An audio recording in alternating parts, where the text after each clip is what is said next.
If you're a fan of sacks and you love the Seattle Seahawks, well, Monday Night Football was just for you. The Seahawks with a record-tying night in a beatdown of the Giants at MetLife Stadium. I'm going to be breaking it all down on our latest post-game edition of Locked On Seahawks. You are Locked On Seahawks, your daily Seattle Seahawks podcast. Part of the Locked On Podcast Network, your team every day.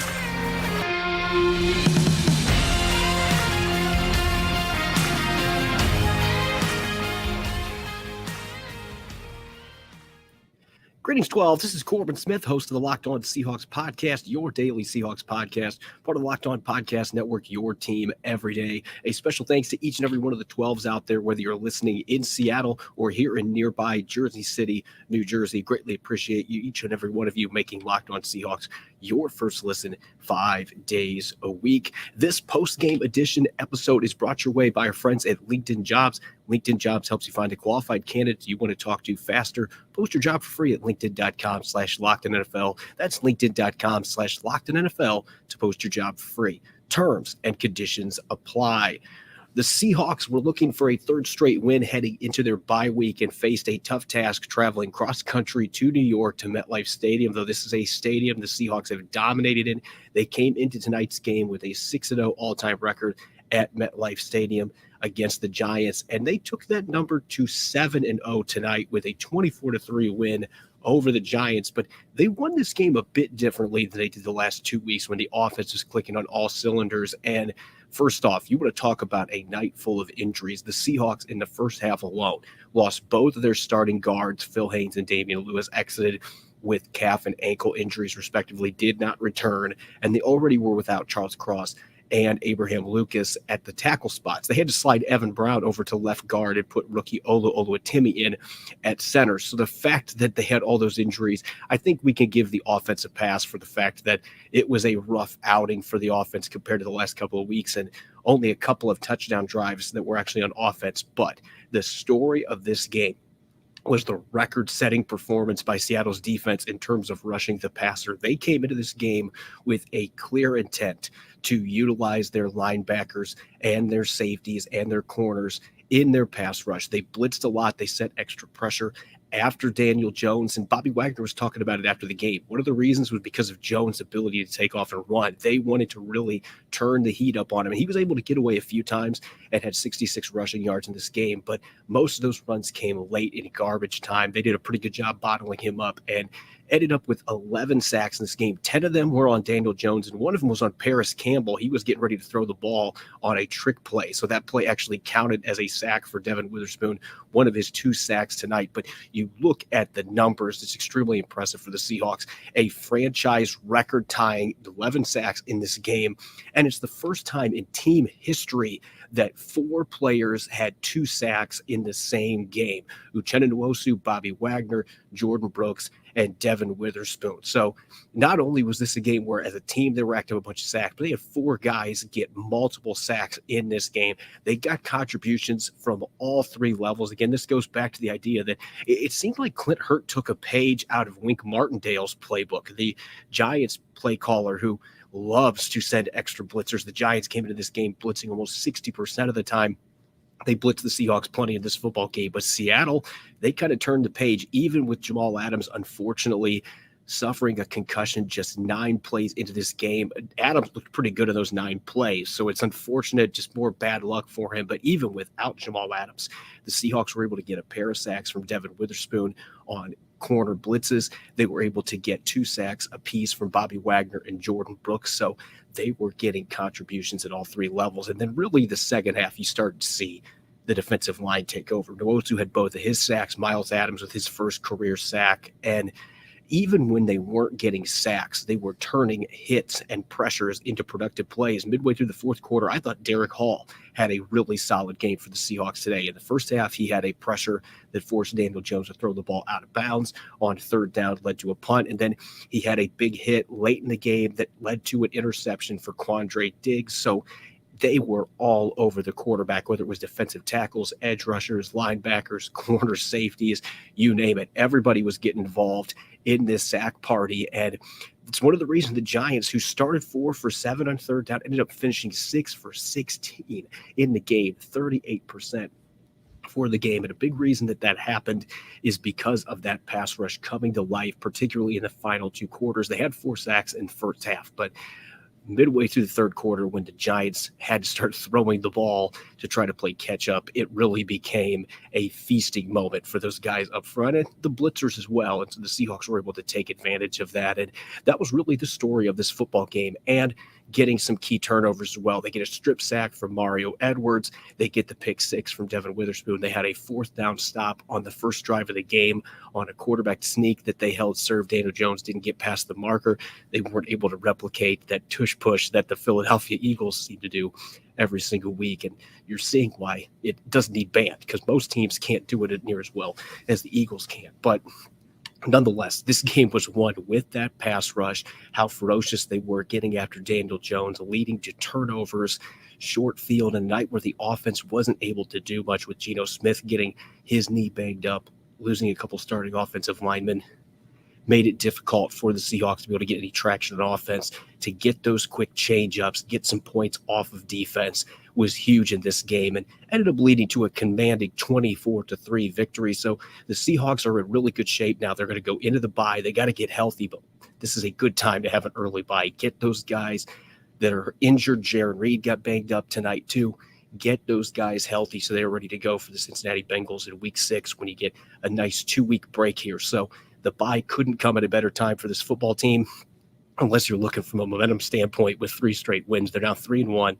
They're just behind the San Francisco 49ers in the NFC West, still ahead of the Cardinals and the Rams, now at 2-2.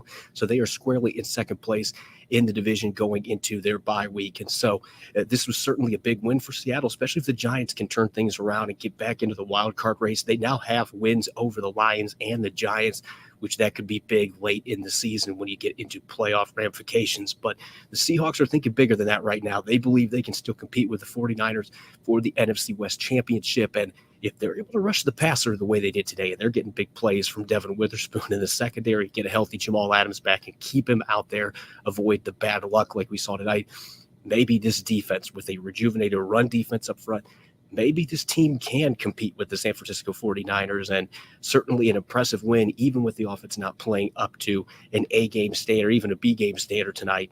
They were able to overcome that with a dominant performance from their defense, and Pete Carroll, Clint Hurt have to be really excited about that. Coming up next, I'm going to dish out my weekly game balls on offense, defense, and special teams. Don't go away. You're listening to the post-game edition of Locked On Seahawks, which is brought your way by our friends over at LinkedIn Jobs. These days, every new hire can feel like a high-stakes wager for your small business. You want to be 100% certain that you have access to the best qualified candidates available. That's why you have to check out LinkedIn Jobs. LinkedIn Jobs helps find the right people for your team faster and for free. When I was a site manager, LinkedIn Jobs was my go-to to post writing positions and to land top candidates. And they make the process easy and seamless. All you have to do is create your job post and then add your job with the purple hashtag hiring frame to your LinkedIn profile to spread the word you're hiring. Simple tools like screening questions make it easy to focus on candidates with the right skills and experience so you can quickly prioritize who you'd like to interview and hire. It's why small businesses rate LinkedIn Jobs #1 in delivering quality hires versus leading competitors. LinkedIn Jobs helps you find the qualified candidates you want to talk to faster. Post your job for free at linkedin.com/LockedInNFL. That's linkedin.com/LockedInNFL to post your job for free. Terms and conditions apply. You're listening to the post-game edition of Locked On Seahawks. It's your host, Corbin Smith. A special thanks to each and every one of the 12s. I know it's late, especially for those of you that are listening on the East Coast or overseas. It's really late, especially on a Monday night football game. Greatly appreciate each and every one of you making Locked On Seahawks your first listen 5 days a week. Coming up tomorrow, since we had Monday night football, we'll have some Tuesday musings. Rob Rang and I will be teaming back up, and we'll be dishing out some thoughts on what we saw on tape in this 24-3 win for the Seahawks against the New York Giants at MetLife Stadium. You won't want to miss it. Let's get to our weekly game balls, shall we? And I'll admit that this was actually a pretty tough week to do this on both sides of the ball, but for different reasons. Seattle's offense, 280 yards total, 281. It was far from the best performance. Geno Smith talked about after the game. They've got a lot to improve upon. As I mentioned, it's not a game that you can really evaluate this offense because they had all the injuries. They were basically without any of their starters at the end because Evan Brown was playing a different spot. He was playing left guard, and yet they were able to find ways to put up enough points to win this football game. So not saying this to be critical because the offense had so many injuries, but it was not a great game for the offense. And on the defense, giving up just 3 points, getting a bunch of turnovers, getting a team record for sacks. There's a lot of players that you could pick for game balls. So let's look at the offensive side of the football, shall we? Our player of the game here on offense, I actually decided to go with Noah Fant, the tight end, who had one of the few explosive plays for the Seahawks in this football game. He caught a 51-yard pass from Drew Lock late in the first half. Lock coming in for a few drives to replace Geno Smith and teaming up with the one guy that he has a major connection with. They played for several years in Denver to start off their careers, and he creates after the catch. What was so exciting about that play is Drew Lock was able to show off his legs on a 3rd and 10, roll out, show off the athleticism, and then he dumps it off to Noah Fant, and then he tight ropes the sideline. 51 yards. I'm still not sure how he was able to stay in bounds. He got hit by a couple different defenders, and he managed to keep his balance and avoid going out of bounds. And then he dove for the end zone, came up just short with his knee hitting the ground when he was at the 1 yard line with the football. Ken Walker, the third, punches in on the next play. So he ended up finishing this game with 63 receiving yards on 2 catches. That is not the best game a receiver or tight end has had for the Seahawks in this season even, but today, with the offense having some issues, only going 3 for 13 on 3rd down, that was one of the conversions they had, and it was a key time. It was only 7-3 at that point, and for him to come through with that big play, set up Ken Walker III's touchdown, and put the Seahawks up 11 at halftime. 11-point lead felt insurmountable today with the way the Giants were struggling on offense and the way the Seahawks were playing on defense, but that was a big play late in the first half that really gave some momentum for the Seahawks in the second half, and they were able to continue pulling away. And I thought Noah Fant also had a couple decent blocks in the run game as well in the second half. So a really solid game for number 87. On the defensive side of the football, this really is not difficult because one player stood above the rest. And I'll talk about a few other players in the 3 up, 3 down section that had worthy games that probably would have been game ball worthy in other games. But you have to go with Devon Witherspoon, who I think has a very good chance to be the defensive player of the week in the NFC this week. You look at the numbers that he put up, 7 tackles. He had 2 sacks in this game, a touchdown on the pick 6 in the 3rd quarter. And he also had a 3rd quarterback hit, and he was rocking guys in the run game. He was doing it all today for the Seattle Seahawks, and you got to see why they drafted him 5th overall. And we talked about it in the pre-draft process with this kid coming out of Illinois. I know he's not big at 180 pounds, but this guy plays like he's 215, 220. He comes up and smacks people. He hits cleanly. This is not a guy that's going head hunting, but he will smack you, and he's so explosive off the edge. When you put him at the slot, he was able to shoot out like a cannon to get his first sack on Daniel Jones. And the second one was on a trick play to Paris Campbell. He was getting ready to throw, so they counted that as a sack. But nonetheless, he had 3 quarterback hits in this game. He had 2 sacks. He had that pick 6, had a couple really impressive tackles against the run game. So if you were somebody that was questioning this selection, I know it's just one game, but to do this in prime time, in front of a national audience, to stuff the stat sheet like that and do everything. He was playing outside in the boundary. He was playing in the slot. They were blitzing him. He was rocking guys, bone-jarring hits in the run game, just blowing guys off the edge. This kid can do it all. You're seeing the football instincts. He baited Daniel Jones on that pick 6, and he was perfectly placed and ended up returning it for a touchdown. He can thank Julian Love and Reek Woolen for getting downfield and helping lay some blocks there so that he could get to the end zone. But nonetheless, 97-yard return, not the longest in team history. Bobby Wagner still has that record, and he'll make sure to tell him that. But an impressive play nonetheless, and really turned the tide because if the Giants scored there, they were on the 3-yard line. If the Giants score there, it's a 1-score game. And we might be having a different discussion right now, but that really took the wind out of the building, that pick 6, and put the Seahawks up 21-3. Just a really impressive game. And again, I actually would be surprised looking at the box scores around the league. I don't know that there was a more productive defensive player in the NFL this week, let alone just the NFC. I think he's got a great chance to be the defensive player of the week for the Seahawks, giving them 2 players of the week, back-to-back weeks, Ken Walker III getting it on offense a week ago. And then on the special teams angle, this was a little trickier today because Seattle didn't get a lot of opportunities to return kicks and punts. There were only a couple guys that made tackles today. There were 2 special teams tackles. Michael Dixon did what he always does and has some solid punts. Jason Myers had a really bad field goal miss. So I got to go with a guy that continues to impress me, and that is DJ Dallas. He had 1 punt return, and he returned it 23 yards. You were seeing this kid return punts with conviction right now. He's just being much more aggressive. He did have 2 fair catches that were the right call. He should have done that. He had defenders bearing down on it, but he has been more bold about returning punts. He's showing explosiveness. He's breaking tackles. He also had a 30-yard kick return. So at 26.5-yard net average, I feel like DJ Dallas is one of the more improved players on the Seahawks in terms of what he's doing on special teams. We already know he can go down and make tackles. We've seen him block kicks and punts before.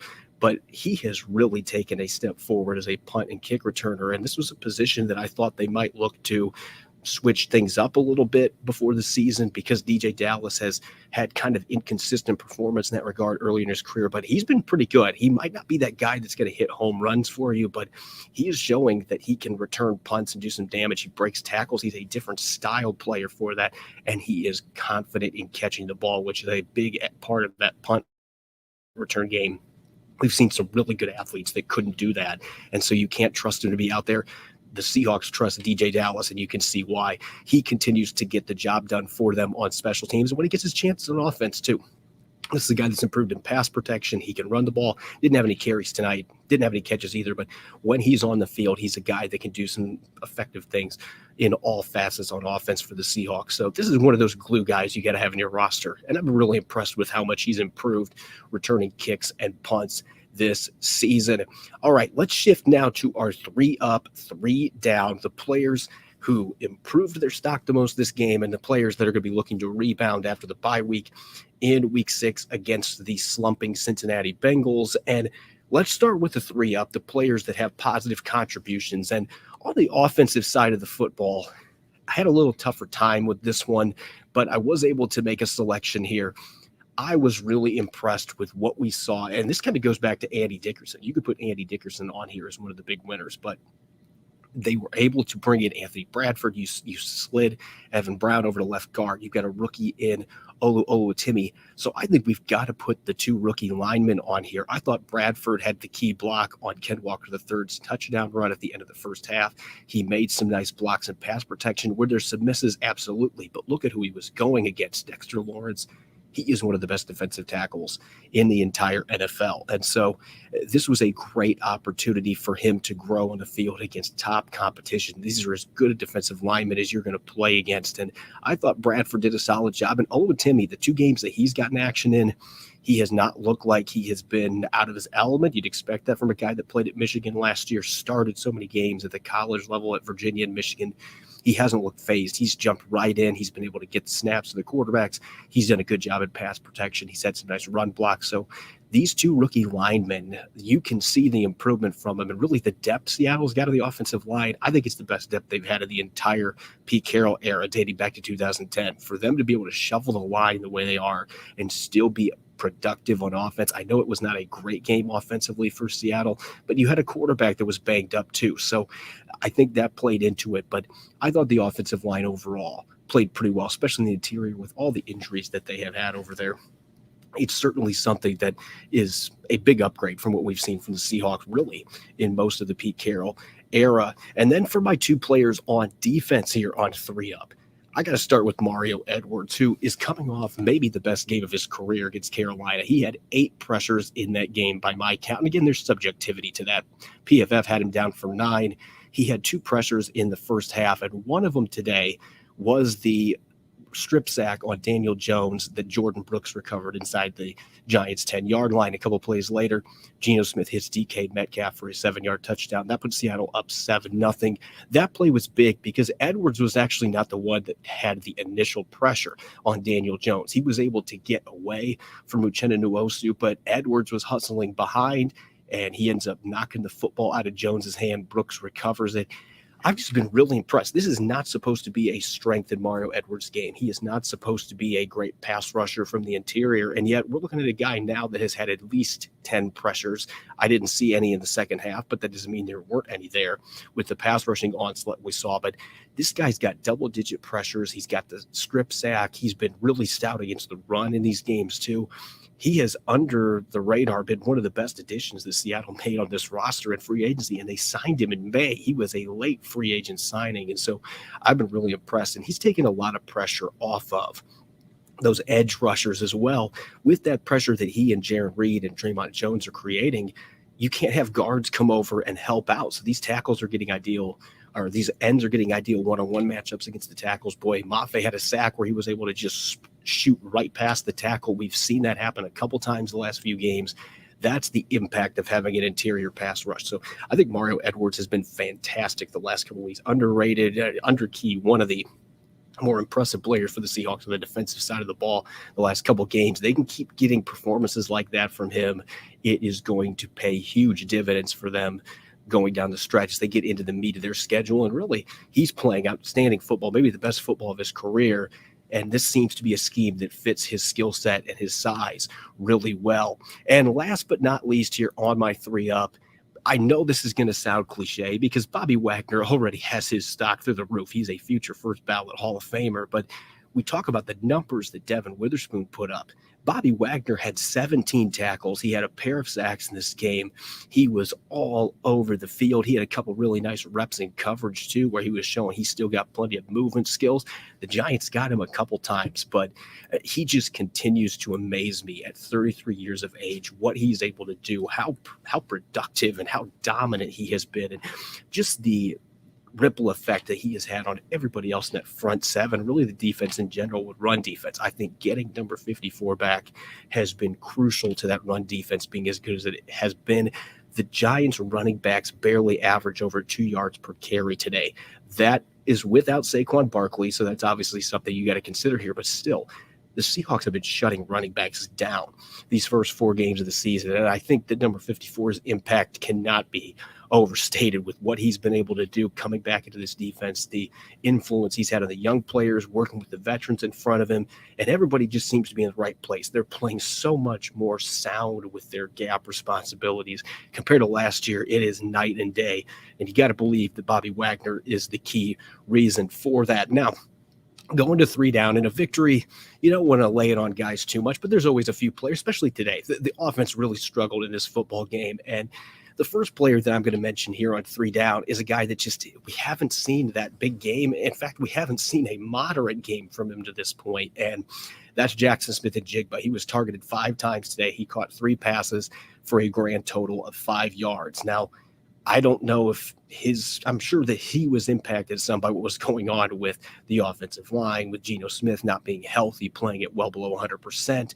And there was a couple throws that were just a little bit out of reach, but there was one from Drew Lock right after Lock came into the game that he got it on his hands. That is a pass that a first-round pick should catch. And so we just aren't seeing Jackson Smith-Njigba make the plays that we were expecting to see, especially how great that he played throughout training camp before his wrist injury. And maybe that's still something that he's trying to work his way back from, but they just can't seem to get him in sync with the offense. Today was tough for the passing game in general, but it's been a little disappointing to this point, the lack of production that they've gotten from their other first-round pick. And I think at some point we are going to see that breakout game like we saw, maybe not quite to the level that Devon Witherspoon had tonight. I mean, that was a fantastic performance, but I still think Jackson Smith-Njigba's got a pretty big game coming up here in the near future.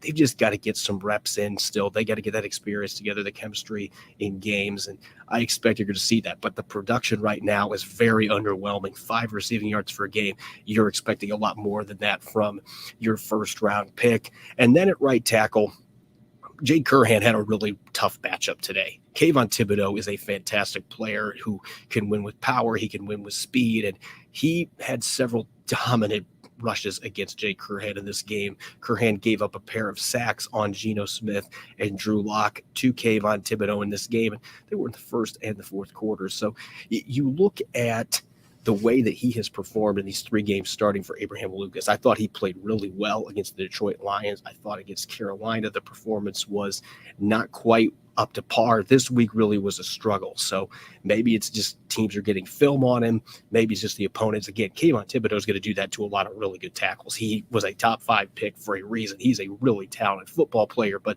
the last couple of weeks, we've seen a little bit of a slivage in play from Jay Curhan, who is a solid rotational offensive lineman, and he's done some good things when he's had his opportunity to play. But they're hoping they can get Abraham Lucas back because there have been some issues with pass protection on the right side here the last couple of games. In this one, he gave up at least a couple of pressures and 2 sacks to Kayvon Thibodeau and had some issues in the run game as well. So seeing his performance is starting to regress a little bit. They'll be hoping to get their starters coming back out of the bye week in Charles Cross and Abraham Lucas. And last on my list here, I'm going to go with 3 offensive players because, when your defense gives up 3 points, and nobody jumped out to me as, somebody that stock really crashed on defense. It was a dominant effort for the entire group, but Colby Parkinson was a player going into this game that I thought had a chance to have a monster performance going against a Giants defense that had given up the second most receiving yards to tight ends. But this was really a non-factor performance for him. He had 1 target. Geno Smith way overthrew him, so that's not really on him. The throw just wasn't a good one, but he wasn't targeted the rest of the game. He had 2 penalties. He had a false start and a hold that took away a big run for the Seahawks. That was really all that he did in this game, and it's unfortunate. We didn't get to see Will Dissly get involved in the passing game, and we didn't get to see Colby Parkinson. Dissly was more involved in the run game, but it was just a rough night. Parkinson had more penalties than targets, and this was just a game that I expected that he was going to be a much bigger factor for the Seahawks. And some of it might have been with Geno Smith's injury, but for him to only have 1 target and no catches, to have 2 penalties, it was a pretty rough night for the 4th-year tight end out of Stanford. He'll be looking to get back on track against the Cincinnati Bengals coming out of the bye week. He's in a pretty good season at this point, but certainly that was his worst game with no catches and 2 penalties. Not a great night for him or Will Dissly coming out of tonight. As always, you can follow me on Twitter at Corbin Smith NFL. Make sure to subscribe and follow Locked On Seahawks on YouTube and wherever you listen to your podcast to ensure you don't miss a single episode. Coming up tomorrow, I'll be rejoined by Rob Rang. The 2 of us will dish out Tuesday musings here, a little different week since the Seahawks played on Monday Night Football. We'll be dishing out our final thoughts and answering some Tuesday mailbag questions. Make sure that you are listening in. Enjoy the rest of your evening or early morning if it's Tuesday where you're listening in from. Greatly appreciate it. Thanks for tuning in. Go Hawks.